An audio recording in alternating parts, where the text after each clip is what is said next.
Message پڑھ کر اس کی آنکھیں پھیل گئی اور چہرہ لال ٹماٹر جیسا، جیسے سارے وجود کا خون چہرے پر آ گیا ہو۔ وہ بیڈ پر بیٹھ گئی۔ غصے سے اس کا پارا ہائی ہو گیا تھا۔ اسے سمجھ نہ آیا کہ کیا جواب دے اسے۔ غصے سے کانپتے ہوئے اس نے کس بات کی خوشخبری ٹائپ کیا اور سینڈ کر دیا۔ وہ جیسے بڑی فرصت سے بیٹھا تھا، فوراً سے جواب موصول ہوا۔ اسی بات کا جس کا غم تمہیں کھائے جا رہا ہے۔ وہ سختی سے لب بھینچ گئی، موبائل پھینک کر دروازے کے پاس آئی اور دروازہ لاک کرتے اس نے پھر سے موبائل اٹھایا۔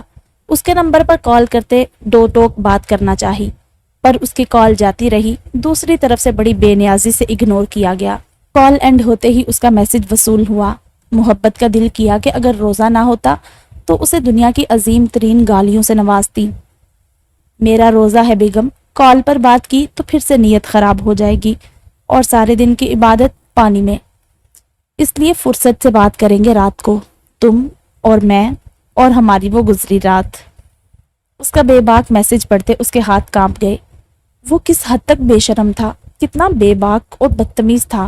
ذرا سی شرمندگی نہیں تھی اسے اپنے کیے پر، الٹا اس سے اس طرح کی باتیں کر رہا تھا۔ دفع ہو جائیں، خبردار مجھے کال کی خوشخبری جا کر اپنی ہوتی سوتی سے سنے۔ اس نے غیظ و غضب میں میسج ٹائپ کیا اور سینڈ کرتے اپنا سانس بحال کرنے لگی۔ ابھی وہ سنبھلی بھی نہیں تھی پوری طرح کہ ایک بار پھر اس کا میسج ٹپکا۔ وہ دیکھنا تو نہیں چاہتی تھی پر اسے لگا ہو سکتا ہے معذرت کی ہو۔ اس نے فوراً سے موبائل اٹھا کر دیکھا، نظر اسکرین پر ڈالی اور یہ اس کی زندگی کی عظیم غلطی تھی۔ ایسے کیسے بیگم؟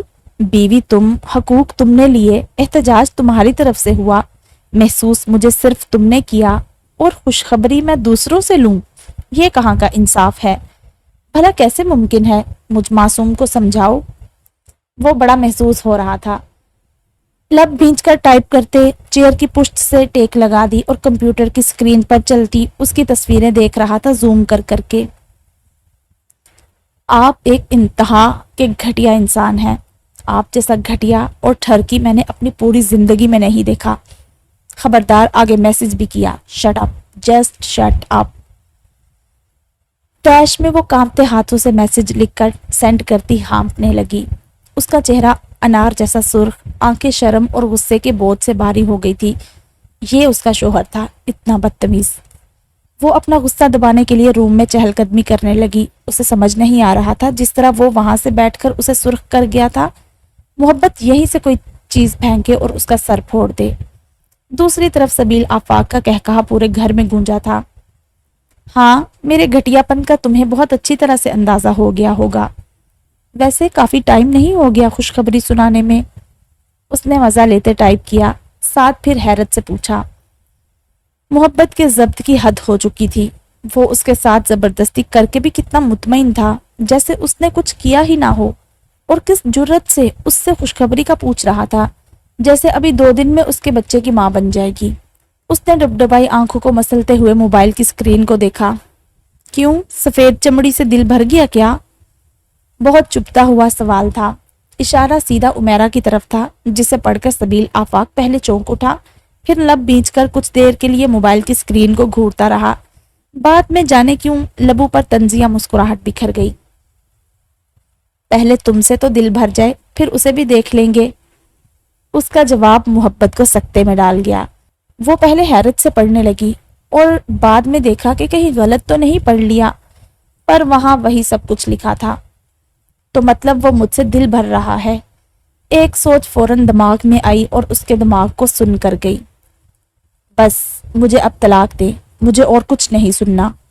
اس نے روتے ہوئے میسج ٹائپ کرتے سینڈ کر دیا اور وہیں بیٹھ کر بیڈ کے پاس بے تحاشا رونے لگی۔ وہ زندگی کی ایسی سٹیج پر تھی جہاں بہت مشکل ہوتا ہے کسی پر بھروسہ کرنا، اور اگر کر بھی لیں تو اسی خوف میں ہوتے ہیں کہ اب یہ بھروسہ ٹوٹے گا، اب ٹوٹے گا۔ اس کا سبیل آفاق کے معاملے میں بھی یہی حال تھا۔ وہ بہت ہمت سے اسے قبولنے والی تھی، اللہ سے راتوں رات بیٹھ کر گڑ گڑاتے اس کی زندگی خوشیوں کی بھیک مانگنے کے بعد اس کے لیے حامی بھر رہی تھی، پر بہت مشکل تھا بھروسہ کرنا۔ ایسے میں اگر اگلے انسان کی چھوٹی سی معمولی سی بھی غلطی نظر آ جائے تو وہ بھروسہ خوف اور شک میں بدلتے دیر نہیں لگتی۔ محبت کے ساتھ بھی یہی حال تھا۔ اس نے سبیل پر ٹرسٹ کیا تھا، بھروسہ کیا تھا، اس کی پرسنالٹی کو دیکھتے وہ حیران تھی کہ اس نے اسے کیسے قبول کیا، اور پھر قبول کیا تھا 2 نکاح ہوئی لڑکی کو۔ کیا آسان تھا کہ آپ کے سامنے اچانک ایک امیر خوبصورت مرد آ جائے جسے دنیا کی کوئی بھی لڑکی ٹھکرانے سے پہلے ایک بار ضرور سوچے گی؟ ایسے میں وہ آپ سے کہہ دے کہ وہ آپ سے شدید محبت میں مبتلا ہے، اس کے سابقہ نکاح، اس کی وجہ سے ہوئی لوگوں کی موت، اس کی عام سی شکل و صورت کو بھی اگنور کر دے، یا اسے اپنی محبت بناتے کہے کہ وہ آپ سے پیار کرتا ہے، تو کیا آپ سچ سمجھ کر اس پر بھروسہ کر لیں گی اس دور میں؟ یہ ذہن میں رکھتے ہوئے کہ اسے اپنے دھتکار چکے ہیں، وہ منحوس کہلاتی ہے، اس کا 3 بار بھروسہ ٹوٹ چکا ہے، اپنوں سے اٹیچ ہو کر اسے بری طرح سے تنہا اور ویران کیا گیا ہے، کیا اس سب کے بعد بھی آپ یقین کر لیں گی اس انسان پر؟ نہیں، ہرگز نہیں، ایسا ہو ہی نہیں سکتا کہ اس دور میں کوئی بکھرے ناکار آنچ کے نوکیلی ٹکڑوں کو اپنے ہاتھوں سے تپتی دھوپ میں بیٹھ کر ریگستان کی زمین پر چنے۔ اس کے موبائل پر سبیل آفاق کی طرف سے ایک کے بعد دوسری کالز آنے لگی۔ وہ سخت غصے اور ضبط سے بکھرا ہوا تھا۔ دل کیا ابھی سامنے ہوتی تو اس کا دماغ ٹھکانے لگا دیتا، پر پھر بھی وہ ضبط سے کام لیتا، ایک کے بعد دوسری کالز کر رہا تھا۔ پر اب اس کی باری تھی نظر انداز کرنے کی، اور وہ نظر انداز کرتی اپنا جی جلاتی، پھوٹ پھوٹ کر بیڈ کے پاس نیچے بیٹھی شدت سے رو رہی تھی۔ کافی زیادہ رونے کے بعد بھی اس کا جی نہ بھرا تو بیڈ سے سر ٹکا کر موبائل کی روشن سکرین کو دیکھ رہی تھی، جہاں کم از کم 100 کالز آ چکی تھی اس کی۔ نہ وہ اٹھا رہی تھی اور نہ ہی وہ اپنی ضد سے پیچھے ہٹ رہا تھا۔ میں رات کو کال کروں گا، اس کا میسج سکرین پر روشن ہوا۔ وہ دیکھ کر اپنا چہرہ گھٹنوں میں چھپا گئی۔ کیا بات کروں آپ سے سبیل آفاق؟ باقی رہنے ہی کیا دیا ہے آپ نے بات کرنے کے لیے؟ اس کے نام کو دیکھتی وہ خود کلامی سے ہچکیاں برتی ہوئی بولی۔ اس کا وجود ہولے ہولے کانپ رہا تھا اور شدت سے رونے کی وجہ سے ہچکیاں بند گئی تھی، پر وہ خاموش نہیں ہو پا رہی تھی۔ ہوتی بھی کیسے؟ مسیحا نے ہی منہ کے بل گرایا تھا اسے۔ وہ ہذیانی ہو کر چیخیں مارتی یا اپنے بال مٹھیوں میں جکڑ کر رونے لگتی۔ دفتن دروازہ نوک ہوا، وہ چونکی۔ محبت بیٹا، تم ٹھیک تو ہو؟ بیٹا دروازہ کھولو۔ ڈور کے اس پار نویرا بیگم تھی، جن کی آواز پر وہ چونک کر اٹھ کر کھڑی ہوئی۔ محبت بیٹا، سب ٹھیک ہے نا؟ دروازہ کیوں لاک کیا ہے؟ اس کے ساتھ ماہنور کی بھی آواز آئی۔ وہ بوکھلا گئی اور جلدی سے اپنا چہرہ ہتھیلیوں سے صاف کرنے لگی۔ جی میں ٹھیک ہوں، اس نے ہڑبڑاتے ہوئے کہا اور لرزتے کانپتے ہاتھوں سے موبائل اٹھا کر ٹیبل کی دراز میں رکھ دیا، کہیں ان کے میسج نہ دیکھ لے کوئی یہ نہ جان لے کہ ان کی محبت پھر سے اکیلی ہونے والی ہے اس بھری دنیا میں۔ دنیا کی بھیڑ میں اسے پھر سے تنہا سفر کرنا پڑے گا۔ اس نے سوچ لیا تھا کہ وہ قطعی پتھر نہیں بنے گی، اب اپنی ماں اور بہن کو کبھی دکھ نہیں دے گی، ہر ممکن کوشش کرے گی انہیں خوشی دینے کی۔ سبیل آفاق کے چھوڑنے کے بعد وہ اٹھی اور خود کو ریلیکس کرتے باتھ روم میں آ گئی۔ کچھ دیر گہرے سانس لیتے خود کو پرسکون کیا اور بیسن پر جھک کر منہ پر ٹھنڈے پانی کی چھینٹیں ماری۔ افطاری میں ابھی 3-4 گھنٹے باقی تھے۔ وہ باہر آ کر تولیے سے چہرہ صاف کرتی، بالوں میں برش کر کے گہرے سانس لے کر ایک بار پھر خود کو پرسکون کرتی، مدھم مسکراہٹ لبوں پر سجا کر دروازے کی سمت بڑھی۔ تم ٹھیک ہو میرا بچہ؟ کیا ہوا؟ دروازہ کیوں بند کیا ہوا ہے؟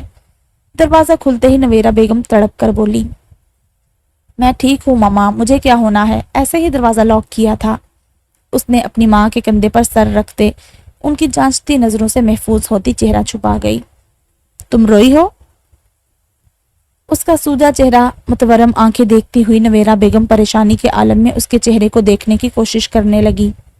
نہیں، ایسی کوئی بات نہیں ہے ماما جان، بس پپا کی یاد آ گئی تھی تو آنکھیں بھرائی آواز میں اس نے انکار کیا۔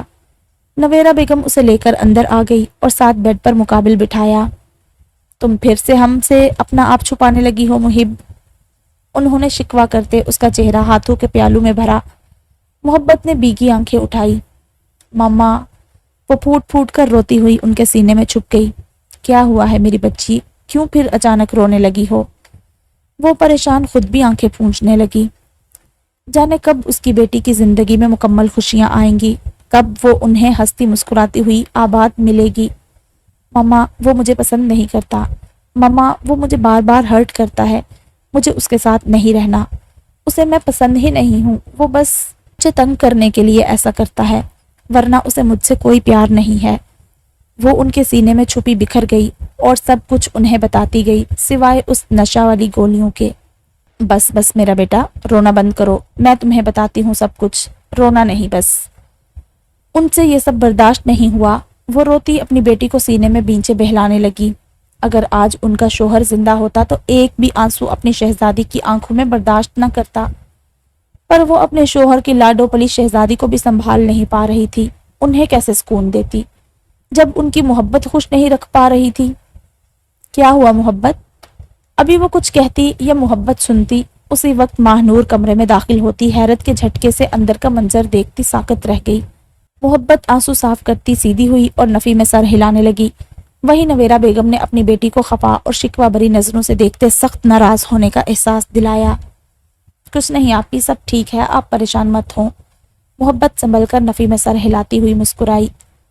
ایسے کیسے ٹھیک ہے؟ تم اتنا روئی کیوں ہو؟ وہ اس کے پاس اس کے قدموں میں بیٹھ گئی۔ محبت تڑپ گئی۔ آپی یہ کیا کر رہی ہیں؟ اٹھے یہاں سے، میں سچ میں ٹھیک ہوں، صرف پپا کی یاد آ گئی تھی۔ محبت نے فوراً سے انہیں نیچے سے اٹھا لیا۔ تم میرے ساتھ آؤ ماں، بات کرنی ہے تم سے۔ ان کے مزید کچھ کہنے سے پہلے انتہائی سنجیدگی سے نویرہ بیگم نے کہا اور محبت کا ماتھا چوم کر وہاں سے نکل گئی۔ وہ دونوں بہنیں چونک گئی۔ اچھا میں آتی ہوں، رونا مت۔ وہ اس کا گال تھپ تھپا کر وہاں سے نکلتی نویرہ بیگم کے پیچھے ان کے کمرے میں آ گئی۔ جی ماما، وہ اس کے پاس پہنچ کر بولی۔ مجھے بتاؤ ماں، اور کتنی دیر چلے گا یہ سب تماشا؟ میں اب اپنی بیٹی کو بکھرا ہوا نہیں دیکھ سکتی۔ اسے کہو بات ایک سائڈ کرے اب۔ کیوں، کیا ہوا؟ سب ٹھیک ہے؟ آپ لوگ مجھ سے کچھ چھپا رہے ہیں؟ ماہ نور نے سنتے پریشانی سے پوچھا۔ کیا تمہیں بتاؤں، بس بہت ہو گیا۔ تم نے دیکھی ہے اس کی حالت، وہ بالکل ٹوٹ گئی ہے، میں اور نہیں توڑ سکتی اسے، اس لیے اگر وہ اس کے ساتھ نہیں رہنا چاہتی تو بس بات ختم۔ ماما اللہ نہ کرے، کیسی باتیں کر رہی ہیں آپ؟ وہ تڑپ کر بولی۔ نویرہ بیگم نے ناراض نظروں سے اسے دیکھا کہ ہم تو چاہتے ہیں کہ اللہ نہ کرے، پر اس کی بیٹی کی حالت بھی تو وہ نظر انداز نہیں کر سکتی تھی۔ ماہ نور، ہمیں اس کی جگہ بڑی بیگم، باہر وہ بڑی گاڑیاں آئی ہیں حویلی سے۔ ان کے مزید کچھ کہنے سے پہلے ہی اچانک ہامتی کامتی ملازمہ نے آ کر انہیں پیغام دیا۔ بڑی حویلی؟ وہ سمجھی نہیں اپنی بیٹی کی اتنی پریشانی تھی۔ ماما، محبت کے سسرال والے، ماہ نور نے ان کے کندھے پر ہاتھ رکھتے کہا۔ وہ سن ہو کر حیران ہوئی اور چونکی۔ اس وقت وہ کیوں آئے ہیں؟ دونوں نے پریشانی سے ایک دوسرے کو دیکھا۔ یہ تو اب چل کر ہی معلوم ہوگا، آئیں آپ میرے ساتھ، پریشان نہ ہوں، کرتے ہیں کچھ، ماہ نور نے کہتے ان کے ساتھ روم سے باہر قدم رکھے۔ تبھی لاؤنج میں دادی جان، اماں جان کے ساتھ رخسانہ بھابی نے قدم رکھے۔ ان کے پیچھے ہی بڑے تھال پر سرخ کپڑا ڈالے ملازمین تھامے آہستہ آہستہ چل رہے تھے۔ السلام علیکم۔ وہ اچانک ان سب کی آمد سے حیران ہوئی۔ خوبصورت لباس میں ملبوس، نفیس جولری پہنے اور سر پر زرق کے کام والا دوپٹہ سجائے کوئی روایتی جاگیردار لگ رہے تھے، پر ان کی سوچ بہت اعلیٰ تھی۔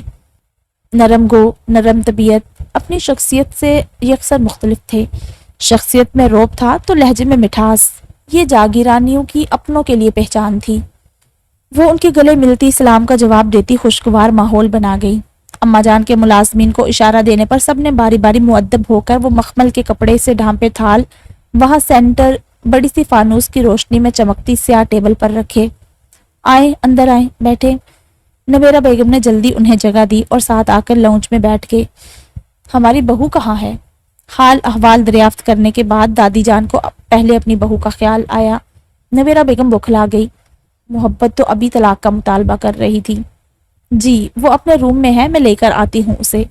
ماہ نور مسکراتی ہوئی اٹھی، انہوں نے سر ہلایا اور اسے دعا دی۔ آ جائیں اپی۔ ماہ نور کے نوک کرنے پر محبت نے اجازت دی۔ آ جاؤ تم باہر، میری جان، تمہارے سسرال والے آئے ہیں۔ اس نے اندر قدم رکھتے اچانک محبت کے سر پر دھماکہ کیا۔ سسرال والے؟ وہ حیران ہوئی۔ ہاں جی، تمہاری دادو اور تمہاری اماں جان، اس نے شرارت سے کہا۔ حیرت زدہ بیٹھی محبت کے لبوں پر مان گہری مسکراہٹ دوڑ گئی۔ دادو آئی ہیں یوں اچانک؟ وہ خوشی سے چیخ اٹھی۔ سبیل کی فیملی کو اس نے کبھی سبیل کے نام سے سوچا نہیں، وہ تو بس ان کی محبت کی اسیر ہو گئی تھی۔ فوراً سے چیخ کر خوشی سے بے حال ہوتی اٹھ کھڑی ہوئی۔ ہا ہا ہا، بس بس لڑکی، یہ پہلی واحد لڑکی ہوگی جو اپنے سسرال کا سن کر شرمانے کی بجائے بیڈ سے جمپ لگا کر اتری ہو۔ ماہنور نے شرارت سے دیکھتے کہا لگایا، سسرال؟ کیسا سسرال؟ وہ تو میری دادو ہے اور وہ اماں جان۔ انہوں نے کہا تھا کہ وہ مجھے سبیل کے حوالے کے بغیر چاہتی ہیں۔ وہ ماہنور کو وہیں شوق چھوڑ کر گہری مسکراہٹ سجائے خوشی سے باہر بھاگی۔ محبت؟ وہ اسے پکارتی اس کے پیچھے بھاگی، کہیں ایسا کچھ ان سے نہ کہہ دے۔ وہ جیسے سیڑھیاں پھلانگ کر نیچے آئی تو سامنے انہیں دیکھ کر اسے اپنی آنکھوں پر یقین نہ آیا۔ آجا میرا پتر، میرا شہزادہ پتر۔ دادی کی کمزور نگاہیں اس پر پڑتے ہی انہوں نے محبت سے پکارتے اس کے لیے اپنی باہیں وا کر دی۔ دادو جان، سب پر ایک نظر ڈالتی ہوئی وہ ہنستی ہوئی بھاگ کر ان کے نرم گرم آغوش میں چھپ گئی۔ نویرا بیگم تو اپنی بیٹی کے لاڈ اور ان کے پیار پر حیران تھی۔ دادو جان نے اس کا چہرہ تھام کر چوم لیا، وہ بھی ان کے ہاتھوں پر بوسہ دینے لگی اور ان سے پیار لے کر اپنی ساس کی طرف متوجہ ہوئی۔ نویرا بیگم اور ماہنور تو ہونکوں کی صورت لے کر اسے دیکھ رہے تھے، جو سب سے باری باری پیار لیتی اب پھر دادی جان کے سینے سے لگ گئی تھی اور وہ اپنے جگر کے گوشے کی مانند اسے سینے سے لگائے محبت سے لپٹا رہی تھی۔ ماہنور نے جتاتی ہوئی نظریں اپنی ماں پر ڈالی اور وہ تو حیران تھی کہ ان کی محبت ایک ماں میں ہی ان سے اتنا گھل مل گئی۔ انہیں یقین نہیں آ رہا تھا۔ آغا جان اور بابا جان نہیں آئے؟ اس نے منہ بناتے ہوئے پوچھا۔ ایک تو پہلی بار مل رہے ہیں اتنے عرصے بعد اور وہ بھی نہیں آئے۔ اس کے شکوے شکایت پر نویرا بیگم پہلو بدل گئی۔ یہ کیسا روپ تھا ان کی بیٹی کا؟ ایک طرف ان کے بیٹے سے انکار کر رہی تھی، دوسری طرف ان کے ماں باپ دادا دادی سے اتنا پیار۔ حقیقت میں تو ان کا سر چکرا گیا کہ ان کی بیٹی کر کیا رہی ہے۔ ہم یہاں ہیں ہمارا بیٹا۔ دادی جان نے ابھی اسے جواب دینے ہی والی تھی کہ پیچھے محبت اور شفقت بھری بھاری آواز گونجی۔ محبت نے چونک کر دیکھا، سامنے ہی پروقار روبدار شخصیت کے مالک آغا جان موجود تھے اور ان کے ساتھ ہی بابا جان، جن کی آنکھوں میں دیکھتی وہ چونک گئی تھی کیونکہ وہی آنکھیں تھی، ڈارک براؤن۔ ساتھ ہی بڑے بھائی کھڑے تھے، سب شفقت سے مسکراتے اسے ہی دیکھ رہے تھے۔ وہ مسکراتی ہوئی اٹھی۔ بس دادی جان، تو ثابت ہو گیا کہ آپ کی محبت آغا جان کے سامنے زور نہیں رکھتی۔ بھابھی نے محبت کو بھاگتے دیکھ کر شرارت سے کہا، جس پر وہ آغا جان کے ساتھ لگتی خفت زدہ ہو گئی۔ وہیں سب نے اس شرارت پر کہا لگایا، ایسی بات نہیں، میرے لیے سب کی محبت برابر ہے۔ محبت نے ہنستے ہوئے کہا۔ اس کا مسکراتا خوشی سے سرخ پڑتا چہرہ دیکھ کر نویرا بیگم کے دل میں ٹھنڈک اتر گئی۔ ان کی محبت ان سے اتنا اٹیچ تھی، اور جس طرح بابا جان کو دیکھ رہی تھی وہ، اور جس طرح وہ اس پر شفقت لٹا رہے تھے، انہیں لگ رہا تھا محبت ان میں ارسلان سہیل کو ڈھونڈ رہی تھی۔ وہ اس مبارک رات میں رب کے جتنے شکرانے ادا کرتی کم تھے۔ اتنے چاہنے والے لوگ ان کی بیٹی کو ملے تھے، اب صرف یہ ان کی بیٹی سمجھ لے کہ اس کی خوشی ان سے جڑ چکی ہے۔ لگتا ہے بہت یاد آئی اپنی بیٹی کی سب کو۔ سب سے ملنے کے بعد آغا جان جب صوفے پر بیٹھے تو ان کے ساتھ بیٹھتی محبت نے شرارت سے کہا۔ وہ ہنس پڑے۔ یہ کی ہے نا پتے کی بات؟ آغا جان نے اسے سراہا اور ساتھ لگاتے سامنے بیٹھی مسکراتی ہوئی نویرا بیگم کی جانب اپنا رخ کیا۔ بھابھی، یہ سچ ہے، ہمیں اپنی بیٹی کی بہت یاد آتی ہے اور گھر اس کے بغیر سونا سونا سا لگتا ہے، اس لیے ہم اپنی بیٹی کو آپ سب سے ہمیشہ کے لیے مانگنے آئے ہیں۔ انہوں نے مسکراتے ہوئے اپنی اچانک آمد کا مقصد سب کے سامنے رکھا۔ محبت کے سر پر تو جیسے ساتوں آسمان ٹوٹ پڑے۔ وہ حیرت کے جھٹکے سے ان کا چہرہ دیکھنے لگی اور وہ سب محبت کا ری ایکشن، جبکہ آغا جان مطمئن سے نویرا بیگم کی رائے کے انتظار میں تھے۔ میں کیا کہہ سکتی ہوں، یوں اچانک، آج تو 28واں روزہ ہے، اور محبت۔ انہوں نے دنوں کا احساس دلایا اور سفید چہرے کے ساتھ بیٹھی محبت کی جانب اشارہ دیا۔ محبت کے مقابل اپنی ماں کے ساتھ بیٹھی ماہنور بھی اس کے تاثرات جانچ رہی تھی۔ سب کی نظریں اس پر ٹکی ہوئی تھی۔ دیکھیں بابی صاحبہ، ہمیں یوں اچانک نہیں آنا چاہیے تھا، آپ سب کو پہلے انفارم کر لینا چاہیے تھا۔ پر حقیقت یہ ہے کہ اب سبیل، میرا پوتا، وہ بھی رخصتی چاہتا ہے۔ ہم نے اپنی بیٹی کی بات مانی، اسے 4 سال سے زائد کا عرصہ دیا مطمئن ہونے اور اس رشتے کو قبولنے کے لیے، اور ہماری بیٹی کافی سمجھدار ہے۔ ہمیں امید ہے اپنی بیٹی پر ضرور اب وہ خود کو مطمئن کر گئی ہوگی۔ ہم جب اپنی بیٹی سے زیادہ واقف نہیں تھے، تب ہم نے اپنے بیٹے کو کہا تھا کہ اگر وہ نہیں مان رہی تو دوسری شادی کر لو یا اسے اٹھوا لو، کیونکہ ہم جانتے ہیں ہماری ضدی بیٹی کسی بھی طرح نہیں مانے گی رخصتی کے لیے۔ پر جب سے ہم نے اپنی بیٹی کو جانا ہے، اسے پہچانا ہے، تب سے اپنی سوچ پر شرمندہ ہیں، اور اب ہم اپنی بیٹی کو پوری عزت سے رخصت کر کے لے جانا چاہتے ہیں۔ ہم اب آپ سب کی رائے چاہتے ہیں۔ عید کے بعد ہم سب کا پلان ہے عمرے پر جانے کا، اور سب میں تو ہماری بیٹی محبت بھی شامل ہے، اس لیے ہم اب رخصتی کی درخواست لائے ہیں۔ انہوں نے بہت آہستہ اور نرمی سے اپنا جرم بھی بغیر ہچکچاتے بیان کیا اور اپنا مدعا بھی۔ نویرہ بیگم اور ماہنور نہیں چونکے، کیونکہ سبیل آفاق اپنی اس سوچ اور غلطی کی معافی پہلے ہی ان سے لے چکا تھا، پر یہ ہولناک انکشاف سنتے محبت کا دماغ گھوم رہا تھا۔ وہ کچھ سمجھ نہیں پا رہی تھی۔ البتہ نویرہ بیگم رخصتی کے لیے عجیب سی کشمکش میں پڑ گئی تھی۔ دیکھیے بھائی صاحب، آپ جانتے ہیں کہ ہم نے اپنی بیٹیوں کی رائے کو پہلے رکھا ہے، بعد میں اپنی، اس لیے پہلے میرے داماد کو آنے دیں، پھر مل بیٹھ کر اپنی بیٹی کی رائے میں جان لوں گی۔ اپنی ماں کی بات پر محبت کو مزید شوق لگا، اس کا مزید وہاں بیٹھنا مشکل ہو گیا تھا۔ ابھی کوئی بہانہ ڈھونڈ رہی تھی وہاں سے نکلنے کا، ورنہ اسے لگا کہ وہ خود کو ہار دے گی کہ اچانک آخری فرد کی آمد نے اس کے حواس جھنجھلا دیے۔ السلام علیکم، آج تو بڑے بڑے لوگ آئے ہوئے ہیں۔ ابھی سیکنڈ بھی نہیں گزرا تھا تبھی وہاں لاؤنج میں ارشمان کی گمبھیر آواز گونجی۔ محبت نے چونک کر انہیں دیکھا، اس کی آواز بند ہو گئی تھی، آنکھوں میں آنسو تیر گئے تھے۔ اس نے انکار کیا، طلاق مانگی تو اس نے رخصتی کی ہی ضد لگا لی۔ سب کی توجہ مان کی طرف ہو گئی تھی اور محبت کے لیے یہ ٹھیک موقع تھا وہاں سے نکل جانے کا۔ وہ سب کی نظریں مان بھائی اور اپنی ماں پر دیکھتے دوپٹہ درست کر کے آہستہ سے اٹھی۔ میرا بیٹا، آج اپنے بابا کو خالی ہاتھ مت لوٹانا، بہت مان اور امید سے آیا ہے اپنی بیٹی کو مانگنے۔ ابھی وہ اٹھی بھی نہیں تھی ٹھیک طرح سے کہ اچانک ہی پاس بیٹھے بابا جان نے اس کا ہاتھ تھام لیا۔ سب کی توجہ محبت پر آ گئی۔ واپس بیٹھ کر وہ خفت زدہ سی، شرمندہ سی سر جھکا گئی۔ ارشمان صاحب، اب آپ کیا کہتے ہیں رخصتی کے بارے میں؟ آغا جان نے بڑے بھائی سے بات کرتے ارشمان کو مخاطب کیا۔ وہ چونک کر ان کی طرف متوجہ ہوئے۔ رخصتی کب؟ کیا محبت راضی ہے؟ وہاں بیٹھتے ان کی آمد کا پس مقصد جانتے ارشمان کو شوق لگا۔ حیرت سے محبت کے جھکے ہوئے سر کو دیکھا۔ ہماری بیٹی راضی ہی ہوگی اپنے بابا اور دادا کے پاس آنے کے لیے، انہیں کبھی بھی خالی ہاتھ اور مایوس نہیں لوٹائے گی۔ ہم آپ کی رائے پوچھ رہے ہیں۔ آغا جان نے محبت کا سر اپنے سینے سے لگایا اور مان سے کہا کہ اس کی آنکھیں ڈبڈبا گئی۔ محبت نے سر اٹھا کر اپنی ماں کی نم آنکھوں میں دیکھا، جہاں کئی امنگیں، دعائیں، آس اور امیدیں تھی رب سے اپنی بیٹی کی زندگی آباد کرنے کی۔ اس نے اپنی بہن کو دیکھا جو لبوں پر بند مٹھی رکھے محبت کو ہی دیکھ رہی تھی، جیسے اس کی تمام دعائیں اس کے جواب سے منسوب ہیں۔ ہاں، اس نے ہر ممکن کوشش کی تھی اپنی بہن کو آباد کرنے کے لیے۔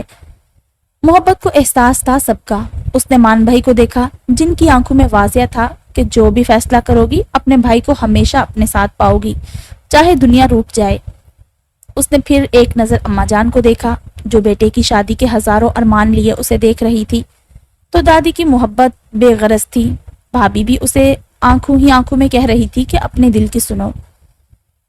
مجھے کوئی اعتراض نہیں ہے آغا جان، بابا سائیں، ماما، آپ سب کو جیسے ٹھیک لگے وہی کریں، میں آپ سب کی خوشی میں خوش ہوں۔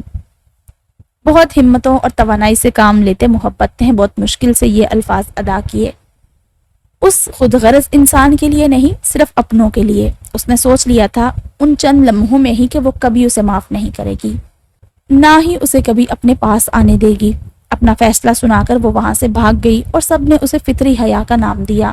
پر نویرہ بیگم پریشان تھی اپنی بیٹی کے لیے، انہیں بہت تکلیف ہوئی اس کے جواب پر، اور وہ بہت خوش بھی ہوئی کہ ان کی بیٹی نے ایک بار پھر رب کی ذات پر کامل یقین کر لیا تھا۔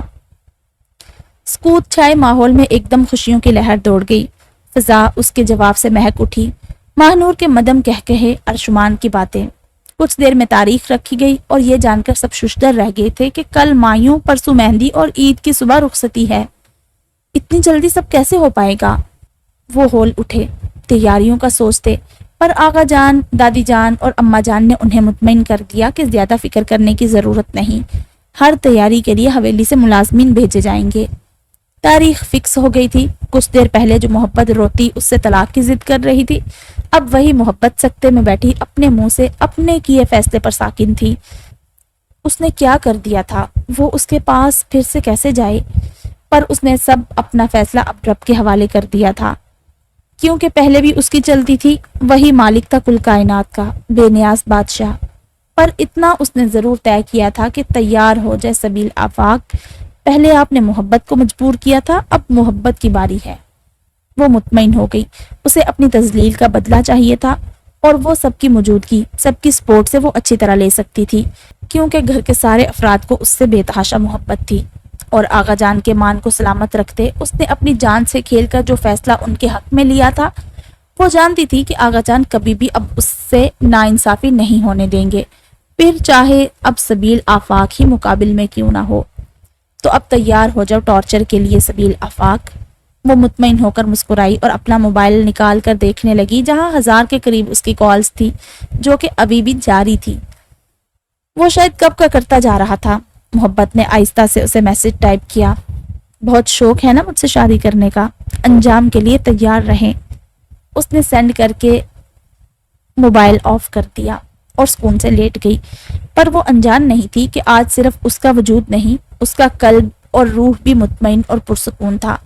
وہ نظر انداز کر گئی کہ وہ اس کے ملن کی آس میں نہیں، اسے ٹارچر کے مقصد سے جا رہی ہے۔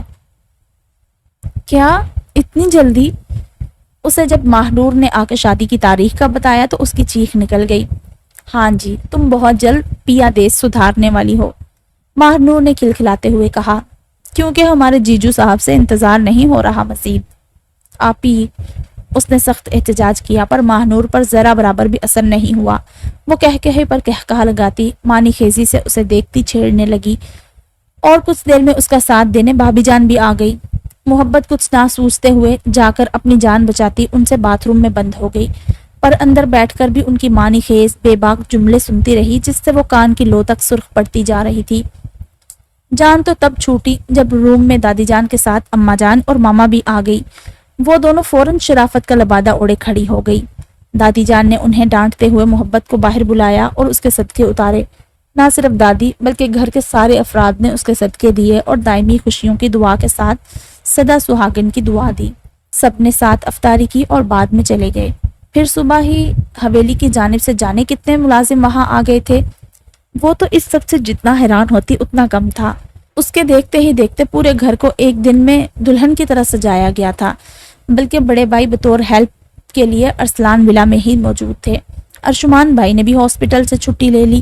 ماہنور نے موبائل اٹھایا اور نینا کو کال کر کے سب سے پہلے اس کے سر پر دھماکہ کیا۔ اس کی چیخ خوشی سے عروج پر تھی، وہ خوشی سے اچھلنے لگی تھی۔ ماہنور اسے جلدی پہنچنے کا کہتے تو کیر کو کال کرنے لگی اور اسے بھی مدعو کیا۔ بچے اپنی خالہ ماں کی شادی پر حیران تو کبھی خوشی سے چہکارے لگا رہے تھے۔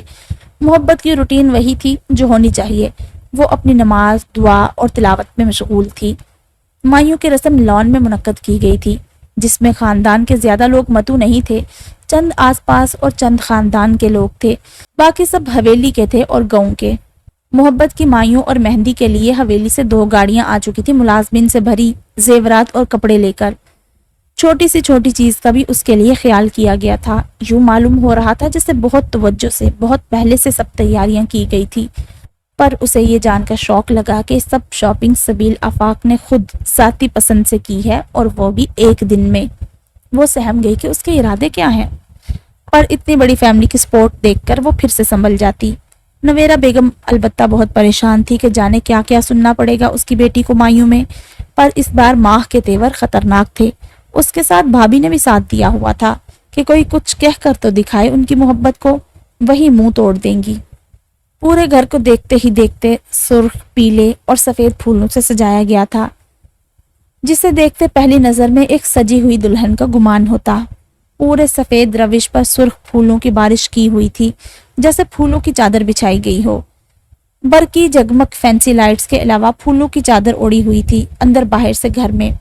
مہمان آہستہ آہستہ جمع ہو گئے تھے اور بہت تجسس میں تھے دلہن کی تیسری مایوں کو دیکھنے کے لیے۔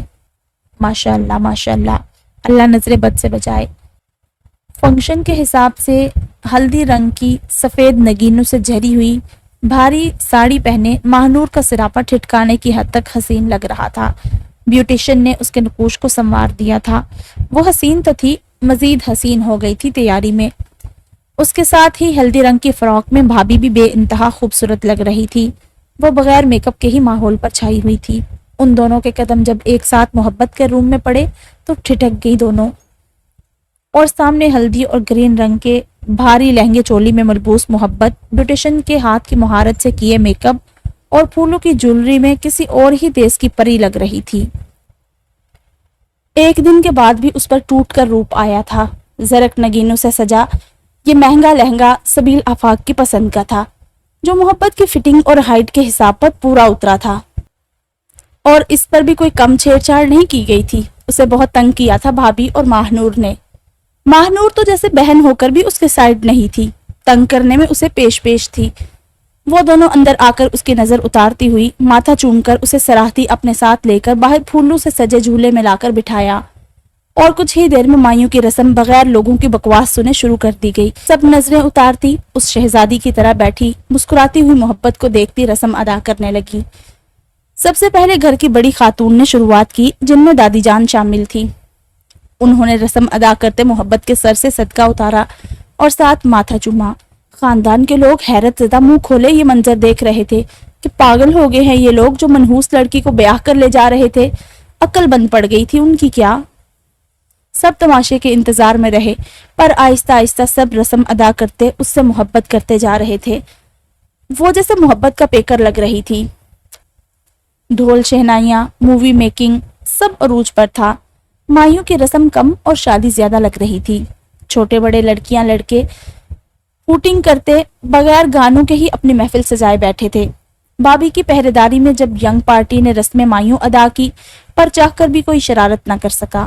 البتہ مان بھائی اور بڑے بھیا نے اپنا حق وصولتے بڑے احتجاج کے ساتھ عورتوں سے لڑتے محبت کو مہندی لگائی، نہ صرف اس کے گال بلکہ پورا چہرہ ہلدی سے بھر دیا۔ فضا میں بلند و بانگ کہے تھے، جو ینگ پارٹی نہ کر سکی وہ مان بھائی اور بڑے بھیا نے کر دیا۔ بہت برا کر رہے ہیں آپ سب میرے ساتھ، محبت نے رونی صورت بنا کر بھرائی آواز میں کہا تو انہیں اپنی چھٹکی کا احساس ہوا۔ خبردار کوئی ہنسا ہماری شہزادی پر، شرم کرنی چاہیے، کوئی ایسا کرتا ہے اتنی پیاری لڑکی کے ساتھ؟ وہ الٹا ینگ پارٹی کو ڈانٹنے لگے اور ساتھ ہی سنجیدہ صورت بنا کر اپنے اپنے رومال سے محبت کا چہرہ صاف کیا، اور ہاتھ ہلدی سے بھر کر بڑے بھیا نے بھابھی کے چہرے پر تو مان بھائی نے ماہنور کے چہرے پر ملا۔ اب کی بار فضا میں ان دونوں کی حالت سے محبت کا کہا بھی بلند و بانگ تھا۔ اسے ہنستے دیکھ کر ان دونوں کا پلان کامیاب ہو گیا تھا۔ سامنے ٹیبل پر رکھے لیپ ٹاپ سے دیکھتی نینا بھی ہنسی سے لوٹ پوٹ ہو رہی تھی۔ بے وفا، تم ہم پر ہنس رہی ہو جبکہ ہم تمہاری سائڈ تھے۔ بھابھی اور ماہنور نے اپنا چہرہ صاف کرتے محبت کو گھورا تو وہ سٹ پٹا کر چہرہ جھکا گئی۔ ماحول اس قدر کھلکھلاتا اور کہکا لگاتا ہوا تھا کہ محبت کو ذرا بھی کچھ الٹا سیدھا سوچنے کا انہوں نے موقع ہی نہیں دیا تھا۔ وہ دونوں بڑے بھائی اپنی لاڈلی بہن کو ایک منٹ کے لیے بھی مایوس کرنے نہیں دے رہے تھے، اسے ہنستے کھلکھلاتے ہوئے رسم ادا کر رہے تھے۔ اگر کہیں کوئی منحوس سرگوشی تھی بھی تو مان اور ماہنور، بھابھی اور بڑے بھیا کے ملے جلے کہکہوں میں دب گئی تھی۔ ایک خوبصورت خوشیوں سے بری رسم ادا کی گئی، جہاں اس کے عزیزوں میں ہر کوئی مدعو تھا سوائے نینا کے، کیونکہ ملکی صورتحال کی وجہ سے لاک ڈاؤن تھا اور وہ لیپ ٹاپ کی سکرین سے ہی سارا کچھ انجوائے کر رہی تھی اور خود کو وہاں ہی تصور کر رہی تھی۔ اس کی کمی بڑے بھیا اور مان بھائی نے پوری کر دی۔ ہمہ وقت سنجیدگی کے حصار میں رہنے والے دونوں اپنی لاڈلی بہن کی شادی میں ینگ پارٹی کو بھی پیچھے چھوڑ چکے تھے۔ سب کے چہرے ہلدی سے لپیٹ دیے تھے، جنہیں دیکھتی محبت ہنسی سے لوٹ پوٹ ہو رہی تھی۔ کوئی نہیں کہہ سکتا تھا کہ وہ مایوں کی دلہن ہے، اس کے کہے عروج پر تھے، اس کا بھی کوئی قصور نہیں تھا، ان سب کی کوششیں ہی یہی تھی، سوائے فی سبیل اللہ کے سب وہاں موجود تھے۔ محبت نے جب ماہنور سے یوں ہی پوچھا کہ کیا اس کی ہلدی بھی ہوئی ہے، تب اس نے نفی کر دی کہ نہیں، اس نے ہلدی نہیں لگائی، نہ ہی کچھ اور، بس رخصتی پر زور دے رہا ہے، پر بے فکر رہو، بہت خوش ہے۔ محبت کو معلوم تھا جو انسان اپنی شادی کی ہلدی نہیں لگا رہا وہ کتنا خوش ہوگا۔